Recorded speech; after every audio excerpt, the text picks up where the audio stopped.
Good morning, everyone. It's Miss T. I hope everyone had a good night's rest, woke up refreshed, said their prayers, spoke to God this morning, and is ready for your day. I believe if you spend some time with God in the morning, the rest of your day will go well. You might want to have a prayer or read a scripture that stays in your mind. And you might need to talk to him like I do all through the day. Today, what I want to talk about is, mental health, but I don't want to use the terms that doctors like to put on people because they like to label people. We always have labels. And there's a reason for these labels. So I don't want to use the terms that the doctors use. I remember when I first went to a therapist, and they just kept asking me questions about, what had been going on. And I really didn't share a lot at that time. I was a very private person. I didn't want people knowing my business. I didn't want, to tell things. I just kept them inside. So whatever little bit I did tell them, he came back. It had to be a she, because I didn't have a male therapist till later. She came back that I was, manic depression, PTSD. And I'm like, what is was I in the war? I don't know, but OCD and one other thing. Just from me telling you a couple of stories, that's how you label me. I mean, you didn't even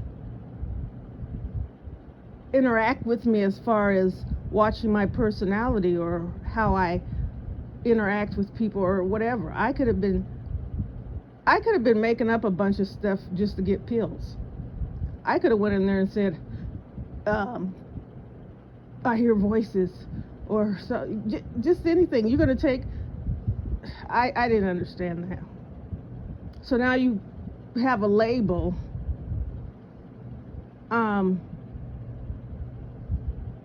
That stays with you.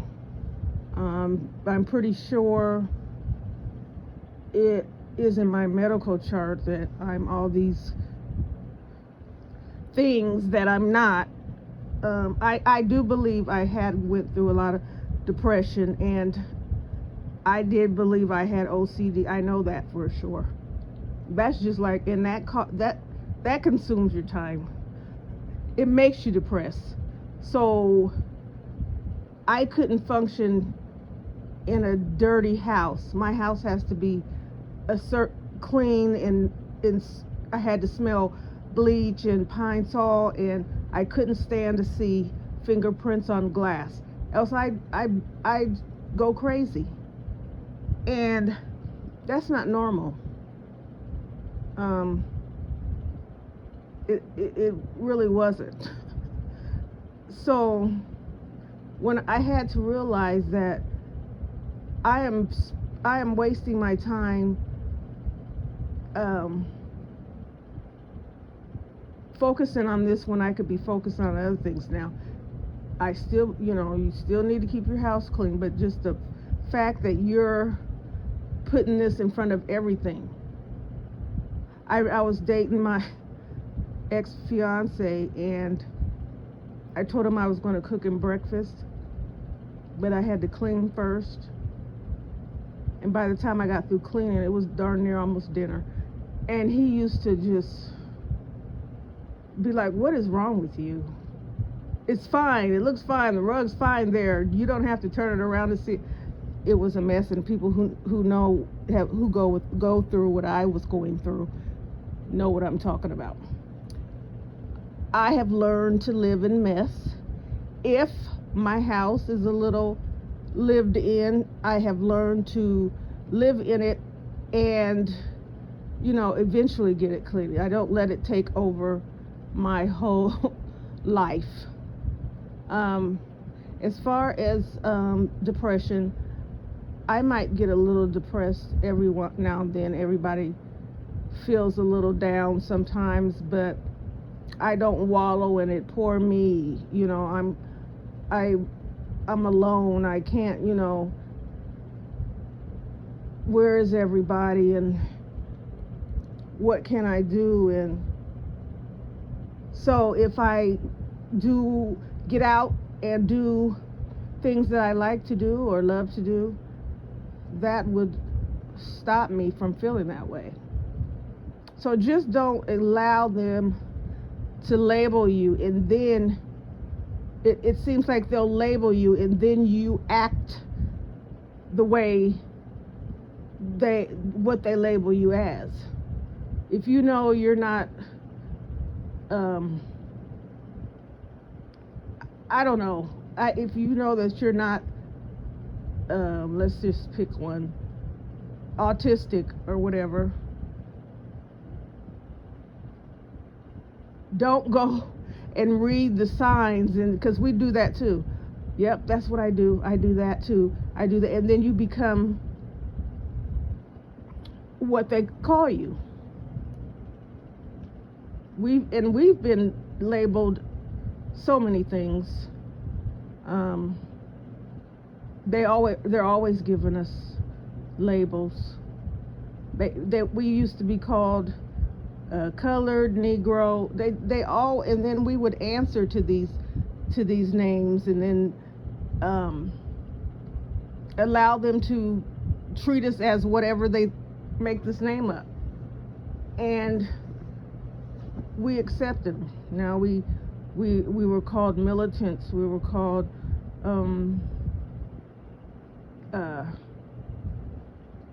lazy, dumb, loose. Black women were called loose. It is ironic that they were the ones who used black women as breeders, and if you didn't meet your quota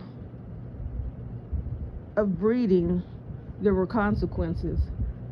And so now they switch it around and say black women are loose. Isn't that ironic? So really the labels that you gave us were actually who you were, because who thinks of those things? I'm pretty sure when black women and men came over here, they surely didn't want to bring kids into the situation that they were in.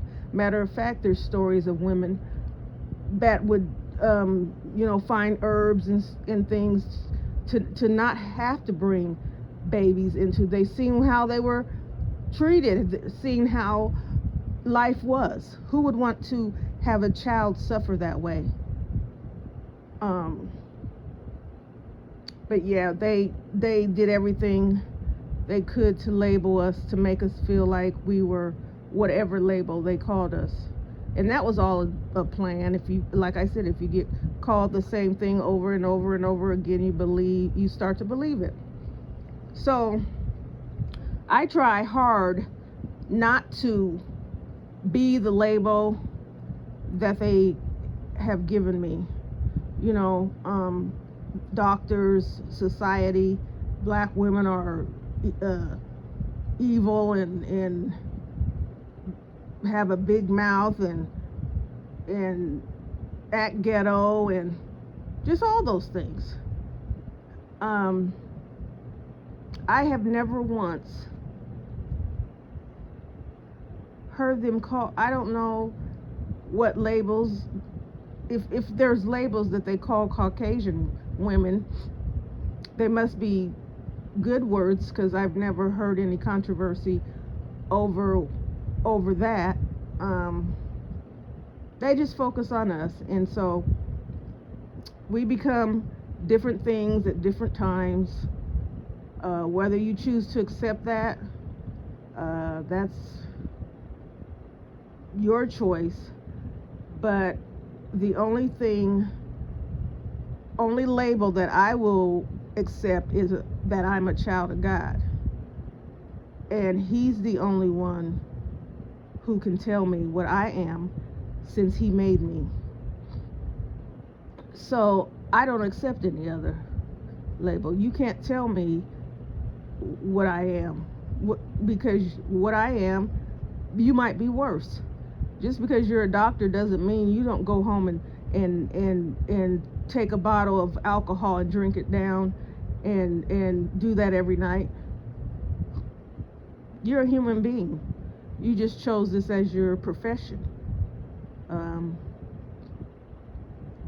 I used to think when you're if you were a certain person or whatever your job was, there were certain things you couldn't, that it looked weird doing. And I had a doctor, and he used to smoke, and I just thought it was weird, because aren't you supposed to promote healthy living? When I was in college, and I was in, I told this story, I think, African American history. My professor was black. I used to remember his name all the time. I can't think of it now. But anyways, me and my girlfriend had went out one night, and we saw him at the club. And we were so, because he was a good teacher, and I learned a lot of things, and I was very interested in the class. But his wife came up, and she was Caucasian. So in my mind, automatically, I stopped going to his class, the class that I enjoyed, or I might have went, but I didn't participate, because in my mind, if you're teaching African American history, you're supposed to be down. You wear a dashiki with your hands pumped in the air. I was strange. I was young. I had all kinds of things going through my head, and what,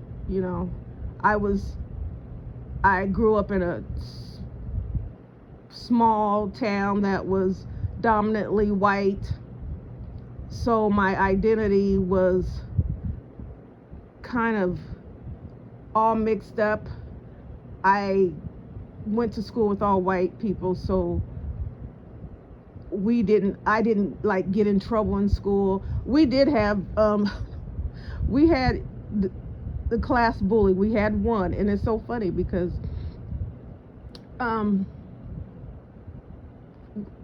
some of the stories that books that they write about the book class bullies or whatever, we could have this book would have been number bestseller.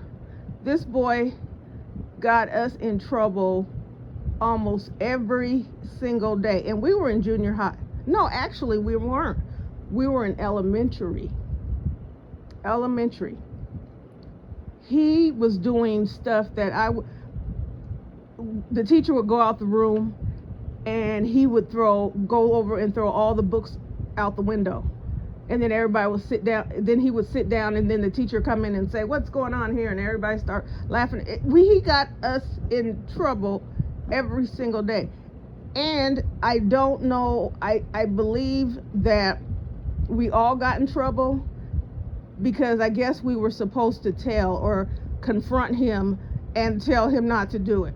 Well, you be in elementary and stand up to 5'9", 200 and something pounds black man to us and tell him not to throw chairs and put marbles on the floor or put glue in the teacher's chair. You try it, because he's fought teachers, and you expect me to tell him not to throw a chair out the window? I ain't crazy now. But so my identity, I loved learning, but most of my friends at that time were white, and so I didn't get to express you know, me. I wasn't me. I didn't get to, I was different. Like, they automatically, I mean, they didn't treat, I mean, well, I can't explain it, but I didn't get to be around people like me a lot. And so by the time I got to high school, I did become a militant. Yeah. Uh, because everything was, I got on the, I was on the paper. We write articles for the paper, school paper, and I always made sure that a black person was featured, or I always questioned this and questioned that. My teacher used to call me Angela Davis, and at the time I didn't know who Angela Davis was, but then I went and looked her up, and then I was like, oh, okay, I'm Angela Davis then, if you know that's what you want to call me. But I always, and then I took that with me, and I became bitter because I never got to express how I felt being a black person, a black child in a white school, being a black child going through high school. And that's even worse because they, you know, they're doing the prom, and the prom theme is blah blah blah, and the music is this, and you're never included. Your culture is never included. And then I always used to as I got older, I used to have Caucasian men approach me, and instead of, in my mind, I had bad thoughts when that happened. They were probably just being nice, or any other man that's attracted to a woman would like to get to know them. But my whole mind was set was, how dare you approach me? You don't have, you know, it was all bad thoughts. And then I started working at my job, and these people were from little towns, and they never really seen black people, and I had to deal with, I had to deal with, I mean, every single day it was something. I had to check somebody about something till I finally went to the whatever, and I told them, you guys need to do something else. I'm going to file a grievance. And so what they did was they used to put little diversity emails out, but I got a reputation. So I got a reputation because I wanted to be treated fair. Like, people were like, don't say anything around her, don't bother her, don't, because we just want her to have a good day. And I became that person because there was a man, I don't even think he worked there, and I was coming back to my office, and he said, hello, Lucky. Now at that moment I knew that had to be a derogatory remark, but I didn't want to snap, first of all, because I probably would have lost my job.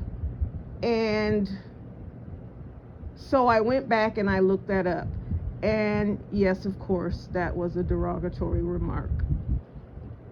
So I started looking up stuff that, you know, but we were called or whatever, and anytime I heard that word, I just snapped. And that wasn't good because it was causing me to be upset all the time. They learn not to come in and say, good morning, sunshine, because I'm gonna give you a sunshine, all right. And some people I don't believe meant meant anything by it, but I know there was some, like this guy. I told him, I know you, because he was raised in a racist house, and he told me that. I said, I know you know what that means. And he was like, no, I was just saying good morning because you are so, when you come in, you light up the room. So I played along with him. Well, don't call me sunshine, because that's what they used to call black people. That's a derogatory remark. So don't call me that. And I'm going to give you the benefit of the doubt, because I believe you did know what you were saying. And that man left me alone for the he was like, I'm not dealing with her. Well, then don't, because you're not going to treat me. I'm just as good as all of you in here. I'm the top worker been since I started this job, and get asked to put on other projects because of how accurate and how much work I put out. So you're not going to treat me like I'm nothing, or we can do anything to her, and what is she going to be, the angry black woman, and blah blah blah blah blah. So yeah, I got a reputation. I can't say at this point that I could have done something different, but at that time it was necessary. I always speak my mind, so you won't have to guess what is going on or what I'm thinking. And I don't know, I just feel like how a person, like we've had people over the time that decided that they were going to stand up for equal rights for black people, and that's just how I feel. Like it does get you in,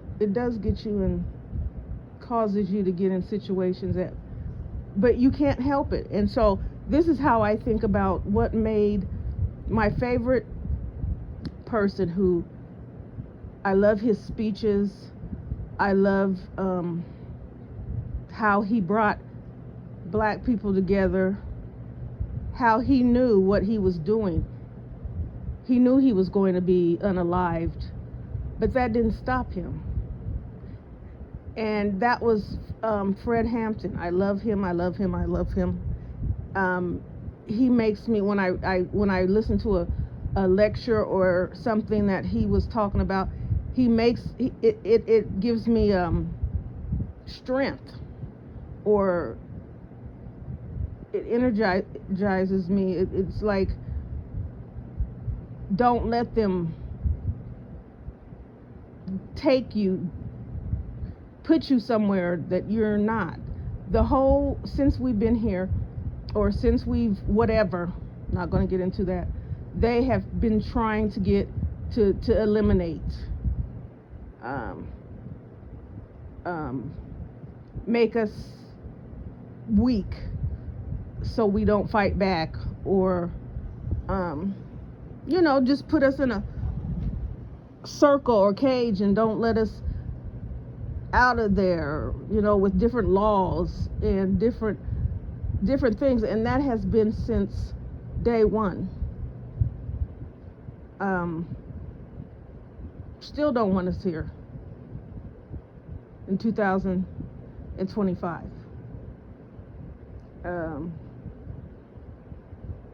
It's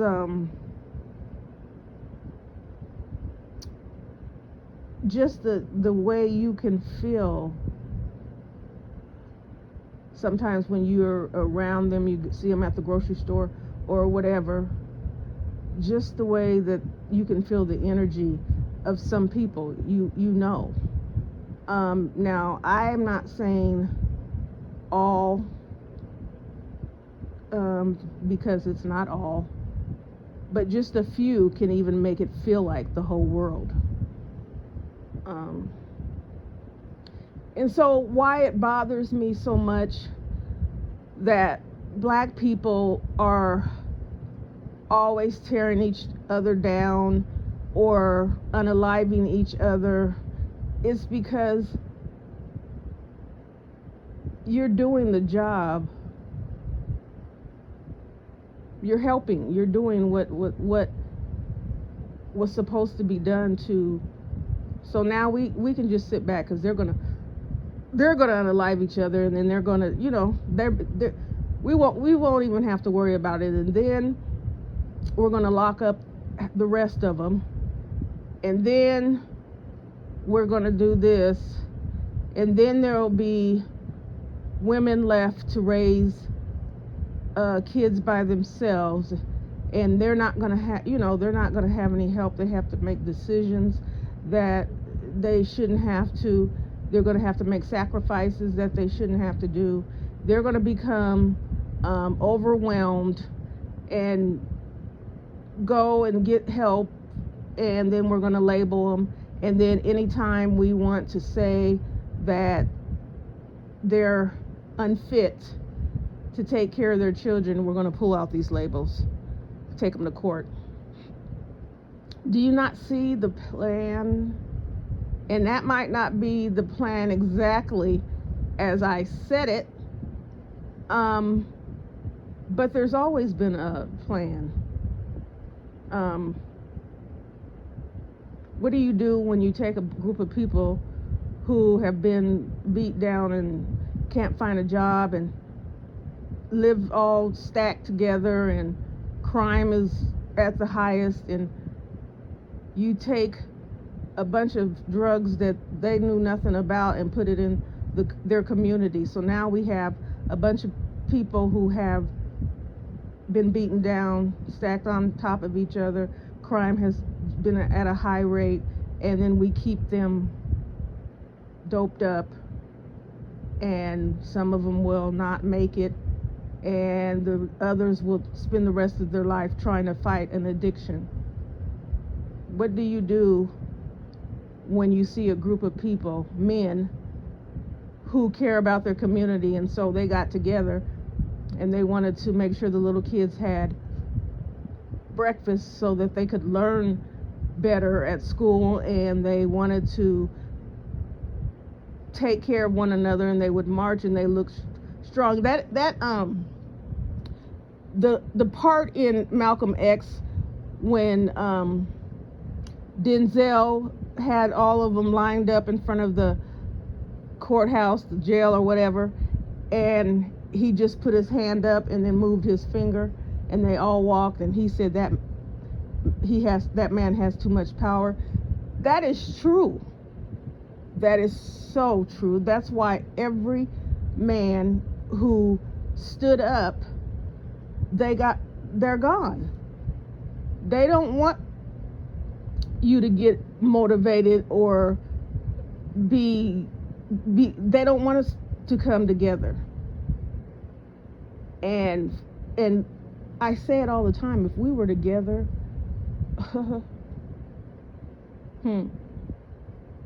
they wouldn't like it at all. I read in the paper, Target, and I forget, please forgive me, I forget why we were supposed to be boycotting Target. I don't remember, but you can look it up. So last year, or whenever they do their annual whatever, Target lost $12 billion off of that boycott. Black people were not shopping at Target. So just imagine $12 billion. If every store that was owned by not us lost $12 billion or whatever, don't you think if things would change? even if they thought, well, let's appease them because we can't do this, we're losing money, our companies are going out of business, we need to do something, that things could change, because I believe so. Money rules the world, and that's the only thing that matters to people, and when you mess with their money, then it's time to do something. They can't, that can't happen. But I was like, and they all stuck to it. I don't shop at Target anyway, because I don't even like the stuff in Target. And I was so amazed that they stuck to it. I'm pretty sure but it didn't matter, because it made a difference. It made 12, I could imagine they're probably going to have Martin Luther King Target Day or something to try to get black people back in their store. $12 billion. We would shut down the whole America if we took our dollars and shopped black owned. But you know why we probably won't? Because we don't like to see our people. We don't want to see other people come up, or we don't want to see other people making it, because we've been inbred. It's inbred in us to be jealous and to act ugly towards one another, and to step on your brother, and to feel like I don't want you better than me, so I'm not going to help you get there. And that's our mentality, and that's why we sit where we're still at. That's why we're still sitting here having conversations about black men being profiled and put in prison for 500 years for minor offenses, and going to jail but not making it back home. And that's why we're still having these conversations, because we don't even care about our own people. They definitely don't, but we don't care about our own people. The only time we care or we march, because marching does a lot, gets things done when you march. We've been marching since 1960, whatever. What does that really do? It just, you cause a little ruckus for that day or a couple of days, and it's exciting to the young people because whatever, and then it goes away and it's over. What was the outcome? What was supposed to happen after the march? Did anybody come together and say, we're going to march, and then if they don't listen to our demands, or if they don't stop doing this, we're going to tell them that we are not going to use our black dollars to make you rich anymore? No, because forbid that you don't get them new Jordans that are coming out, or whatever. I don't know who all these other people are, because I never heard of. I don't know who sells jeans that cost $1,200. Don't need to know. I don't know who sells shirts that cost this much money. But why? What would be the purpose of wearing a pair of jeans that cost $1,200? Do you wear them with the price tag on it? Are they supposed to make you smaller, bigger? are they supposed to massage your legs and back when you have them on? What is the purpose? To make you feel better, like you've accomplished something? Do you know what $1,200 can do? It could feed three homes. You could buy groceries for 3 sets of homes. You could go out and bring blankets and socks and little items for the homeless people. But no, dang them. And sometimes I want to cuss because I think that it doesn't hit home unless you use cuss words. Like, sometimes a cuss word will just end the sentence and it will stick. But I'm not. I usually say, and if I cuss, this is where I would. But no, we're not. We're not going to. They put themselves there. I need my $1,200 because I'm going to whoever's the rapper of the month. I'm going to NBA young. Well, do they call him young boy? Whatever. I'm going to his concert and I need a pair of $1,200 jeans. I need my top and I need my Jordans. Because I'm going to be looking fresh. I already paid whatever for the ticket. And since I don't live in the city, I live close, I have to pay gas to drive there. Then I have to get in an Airbnb. And because, that gives you prestige. You tell people you're staying in an Airbnb and take pictures and whatever. And that whole weekend could feed an African family for 2 years.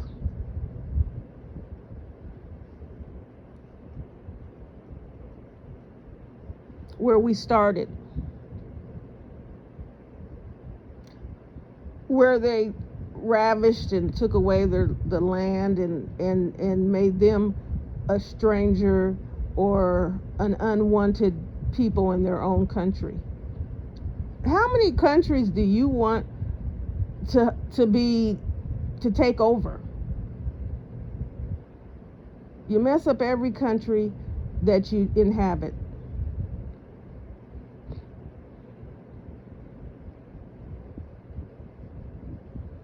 But here we stay and just hope that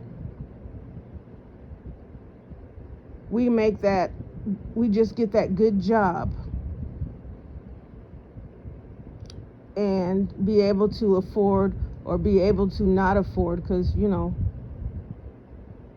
with whatever, to look nice, not to be nice, not to be a kind person, but to look nice. Because if I look good, then people feel like I'm doing good, and I'm in a higher. I'm above you.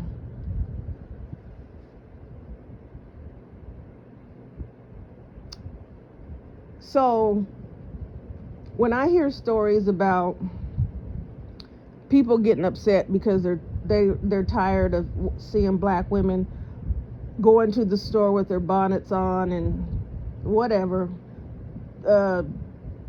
pajamas or house shoes or whatever, are you really upset because they're confident, because they don't have to feel like if I'm nobody unless, what's that song, I'm nobody unless somebody loves me? Are you really mad because they're confident enough to say, look, I don't have to have my hair done. I am not my hair.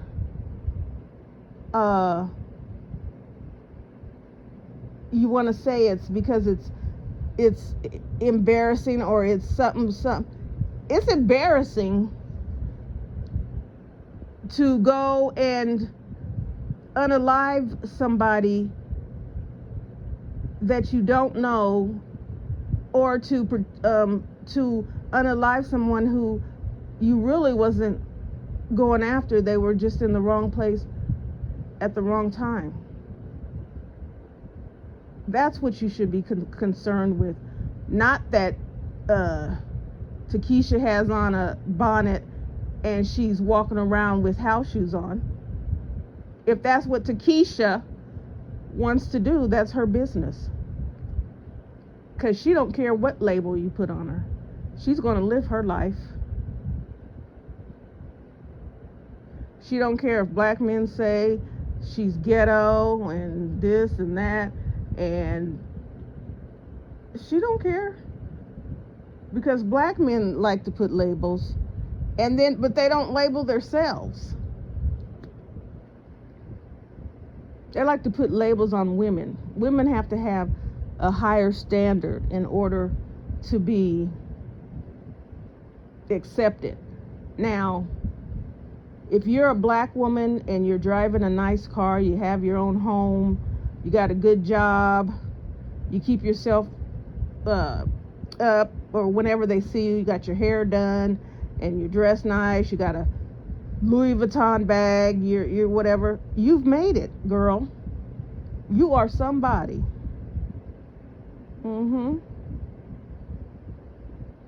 Until you lose that job or lose that house, or they get you, or your car gets repossessed, then you get knocked right back down where the rest of us are.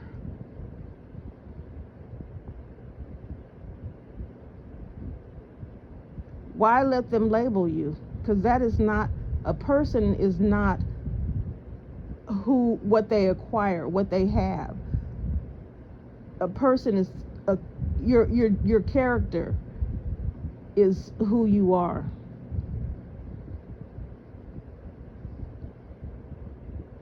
How you treat people is who you are.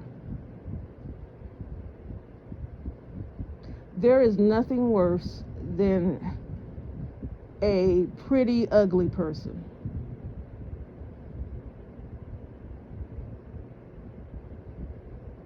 And I'm sure you understand what that means. Usually pretty women who go overboard, and I believe me, I love my black women, and I really believe in it's only because now if when we came over here they made it just the big women were just considered beautiful and whatever, that's what we would be saying. I think there was a time where skinny women weren't accepted, because first it was skinny women because they didn't want, and then skinny women are accepted because they want curves, and so why do we always have to be why do we have to conform to society and black men and what they want?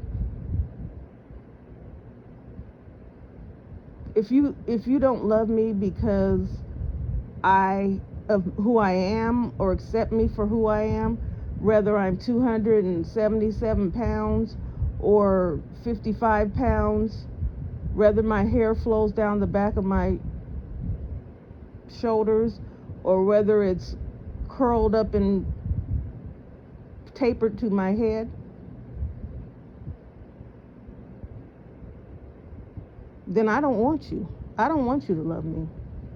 I know somebody who does, regardless of what I look like.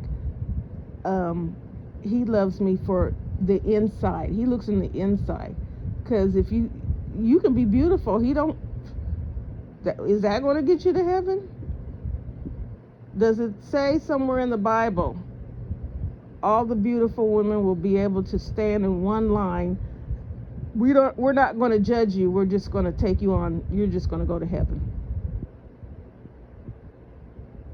I don't believe that's anywhere in the Bible or any other book. And Lord forbid anything happen to your looks.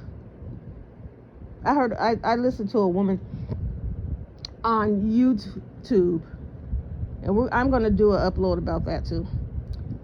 And she said her best asset is her looks.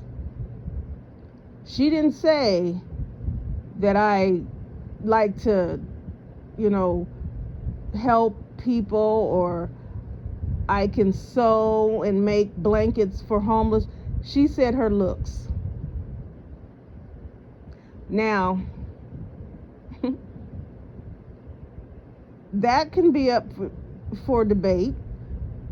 She's okay, but when she puts on makeup, she looks really, really pretty. But what happens as you get older? Because your looks will fade. They will go. You'll get wrinkled, and then you'll get some gray hair, and then you'll get your skin will start sagging, and if you don't have money, you're not going to be able to get Botox and facelifts and all those good things. So your looks are going to fade. And then what? What do you have after that?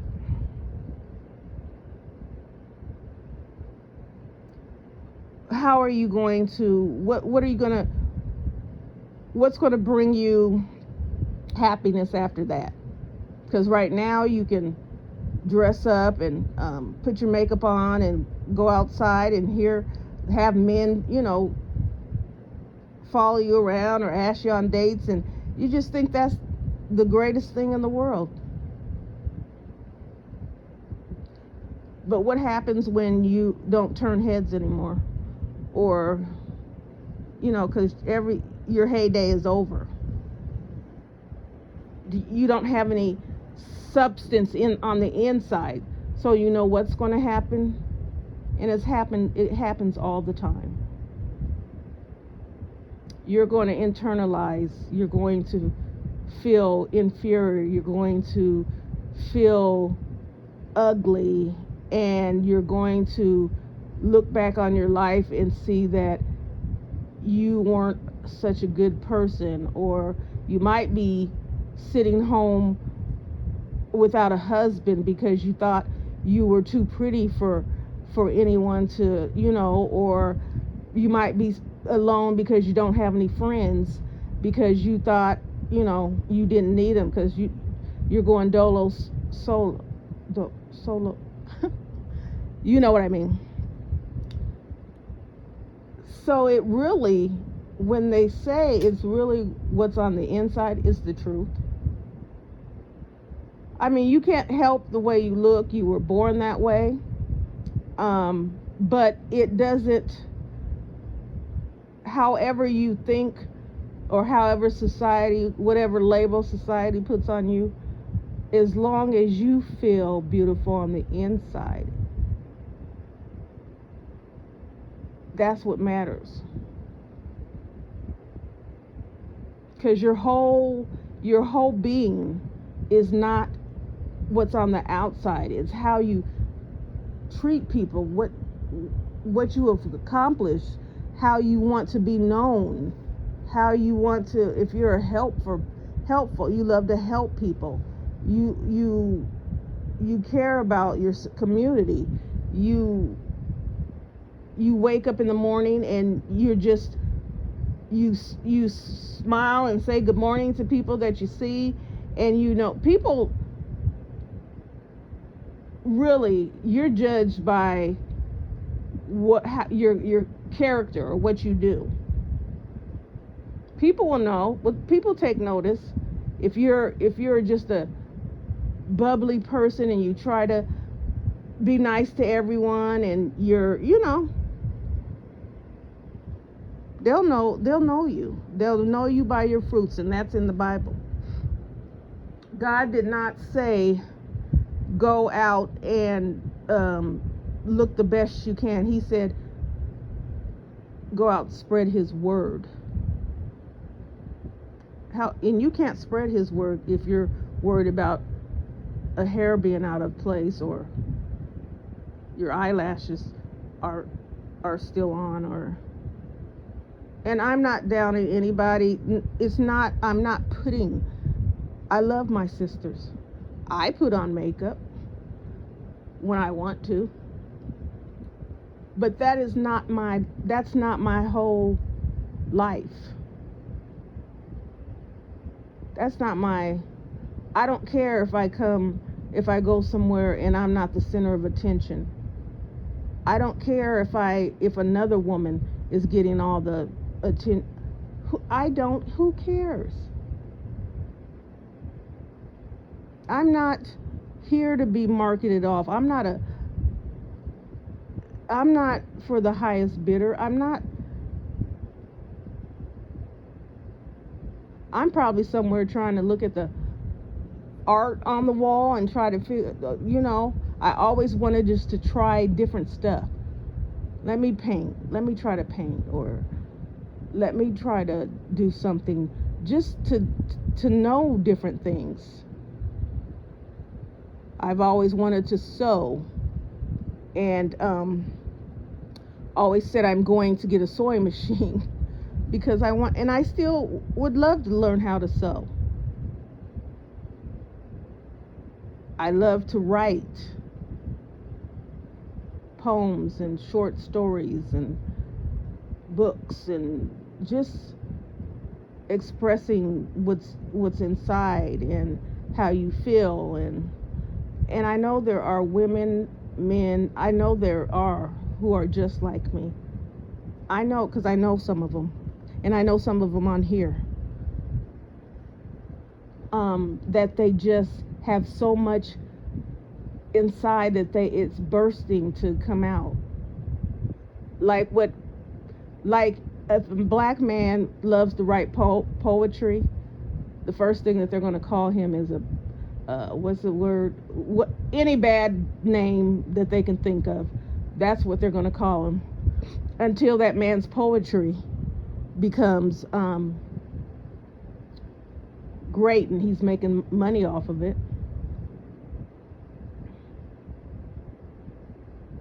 People will label you and then make you feel ashamed. If you are something different, if you're different, they will label you and then try to make you ashamed about it. Who said that men are supposed to know how to fight?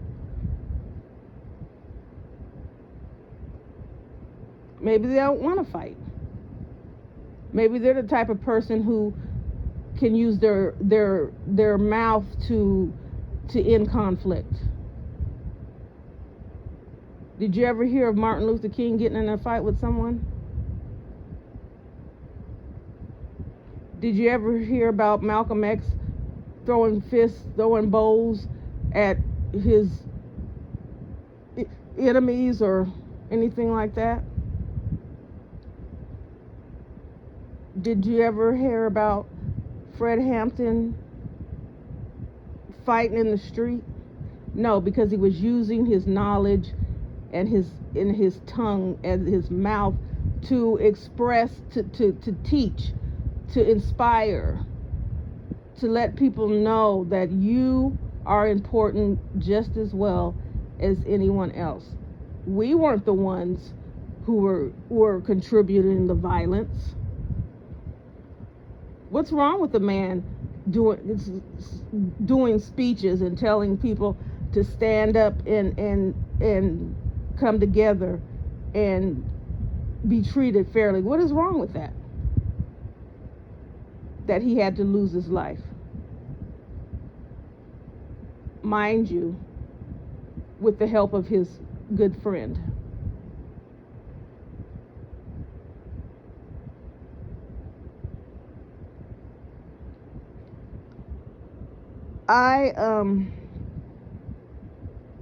When I came on here, I had I had a totally different. I was going to talk about something. I don't even remember what I was going to talk about. I don't even know how I got on this subject. But anyways, well, I know now, but don't be afraid to be who you are. God, no one on this earth made you. Now, you can say your parents, right, they gave you life, but God gave life to the world. And you should only care about how he feels about you or what he's going to say about you. No one on this earth has the authority to tell you who you are. Men, stop telling your little boys, your sons, that they're weak or they're a little sissy if they cry, so that you are making sure that this child has no release or has no way to express how he feels, because he's afraid his dad's not going to love him if he's a sissy because he cries. Like I said over and over, if you weren't meant to cry, God wouldn't have gave you tear ducts. There's the way he designed us, there's a purpose for everything. If it wasn't a purpose, it wouldn't be there.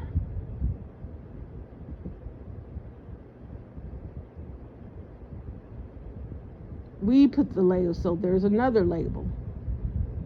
Men aren't supposed to cry. Men are supposed to be strong. Men are supposed to fight, pull up, all kinds of things. They're not allowed to say they're afraid to fight. Or so what they do is they'll engage in the whole, beef, calling each other names and say, when I see you, I'm going to do this, or blah, blah, blah, blah, blah. And then hope not to see. But isn't that stressful to worry about what people are going to say if you don't want to fight? Maybe fighting is not your thing, but you can fix a carburetor. Maybe fighting is not your thing, but you're helping at the Boys and Girls Club. Maybe fighting isn't your thing. It doesn't have to be your thing just because you're a man.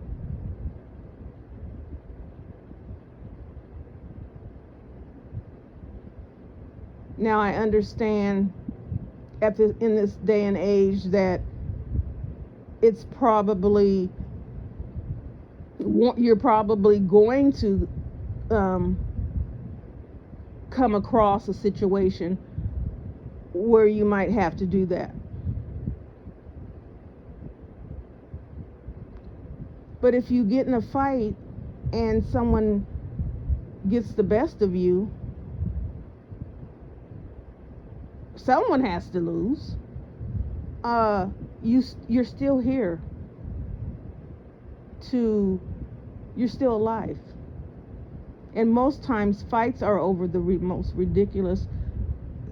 You're not fighting because you have the cure for such and such, and your opponent is trying to stop you from getting that out. You're fighting because somebody said you look like your haircut, your lineup was crooked,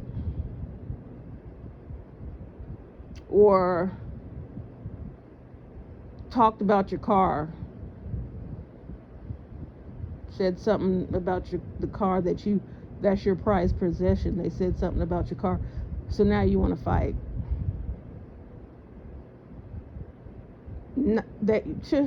They can talk about your woman, they don't care, but you better not say nothing about my car. or it's on. Hmm.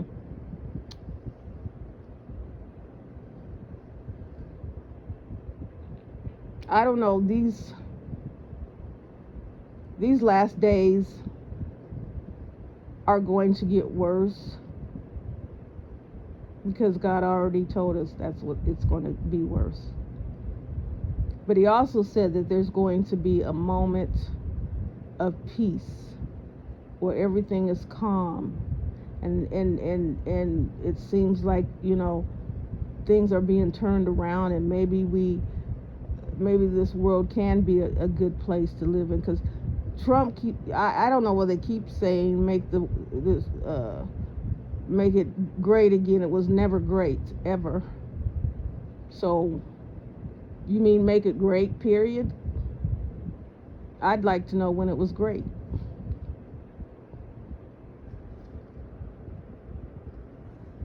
And so in the moments of, we don't know what it looks like in the moment of worse, as far as what America, and I'm saying America because that's United States is where we are, but the other countries are already feeling worse. The United States thinks they are untouchable, but 9/11, maybe I shouldn't say that, but they were showed otherwise, that they and that woke up a lot of people.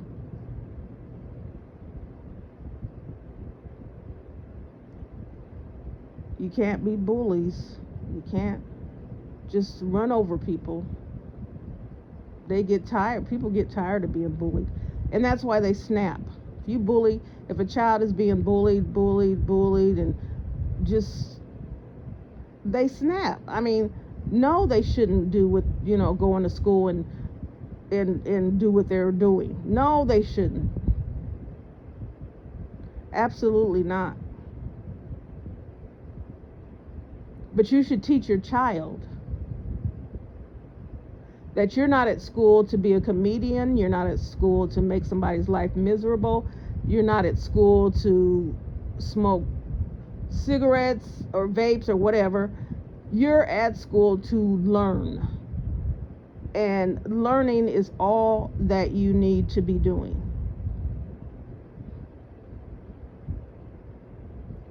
Because somebody may not have the resources that your parents have, and so they might not have the latest things, or somebody is a little overweight, and they have, they're struggling.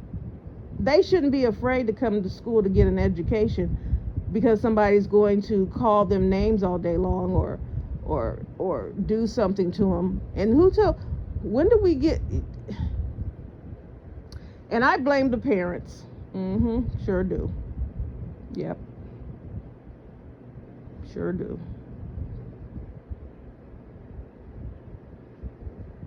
What kind of kids are you raising? Because they're a reflection of you. So if they're out in bullying people, and they're out just doing what they want to do, you either taught them to be that way, or they're just watching you. It's not funny to have a child at 11 years old unalive themselves because they were being bullied and told that they were ugly, and told that they were just tired of having, and they were hurt and felt like they were nothing and nobody cared. 11 years old.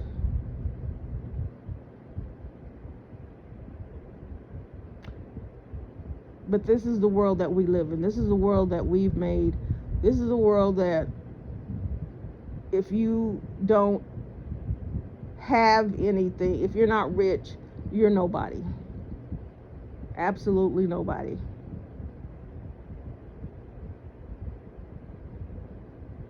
So if you're not rich, you're either going to pretend like you are, and buy all these things so that people can look at them and say, oh, must be doing good, not knowing that your lights are getting ready to get cut off, or you're trying to scrape up money to pay your rent or your mortgage.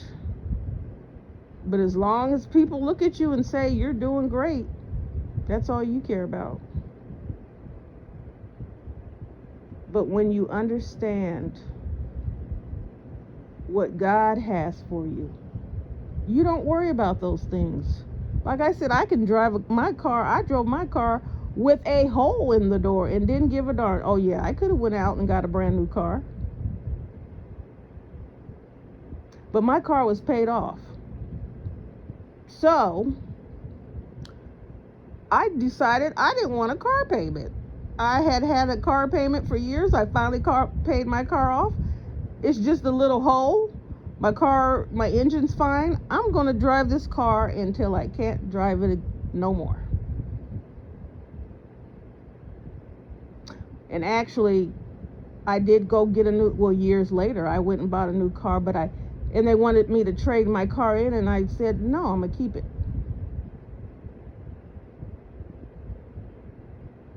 It still drives. I might need it because the other car's not. Something's going wrong with the other car. It just feels so good to be free. That you don't have to worry about impressing people that don't care nothing about you. That you don't have to worry about being judged or care about people judging you and they don't even know you. Because the love of the Lord comforts you and brings you peace. He did not say the walk that you take is going to be easy, but it brings you peace.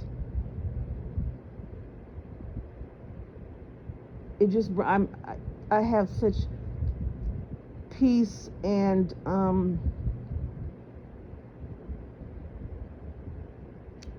it just seems like every time I was in a relationship, my life was so just full of drama, or full of just problems or issues, and you're arguing and you're upset, and I have been without a man in my life for almost 10 years, and I feel less stress. I don't have to be questioned. I don't have to, feel like I'm obligated to, because when you're in a relationship, you have to consider the other person's feelings, and you have to, and that's what it is, well, I don't have to consider nothing. If I want to go outside and just drive somewhere to look at the countryside, I can do that without getting texts or calls. If I want to do Bible study, all night Bible study, I don't have to ask anyone. And that's just for me. I'm not talking about anybody else. It's just for me.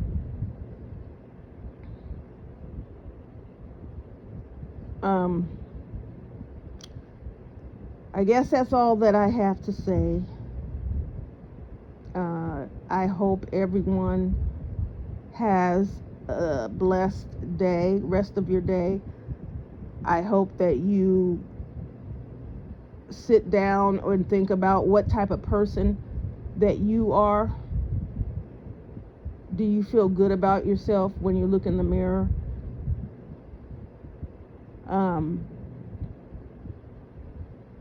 Or did it hit you some kind of way? Because I don't know anybody that listens to what I'm talking about. I don't know any of you. So if someone says something, gives me some type of feedback, which I've never had.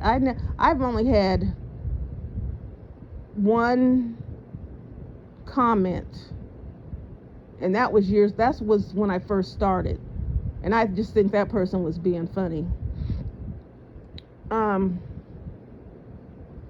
But sometimes when you hit it right on the spot, they might say something to you because you're talking about them, and they're taking it personal, like you personally are talking to them, like you could have said their name. And it's not true, because I don't know anyone on here, so I wouldn't know what your character is. I don't know what you do in your life. But like I said, I pray for everyone. You still have time to change. You still have time to get it right. Some people did not wake up this morning. Some people didn't make it through yesterday, and their time is gone. Whether they turn their life to God or not, their time is gone. You still have time.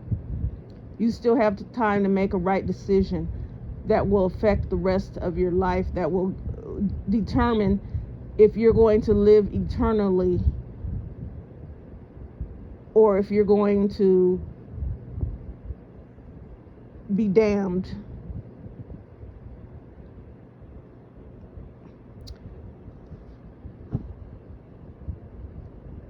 I hope everyone stays safe, and until next time.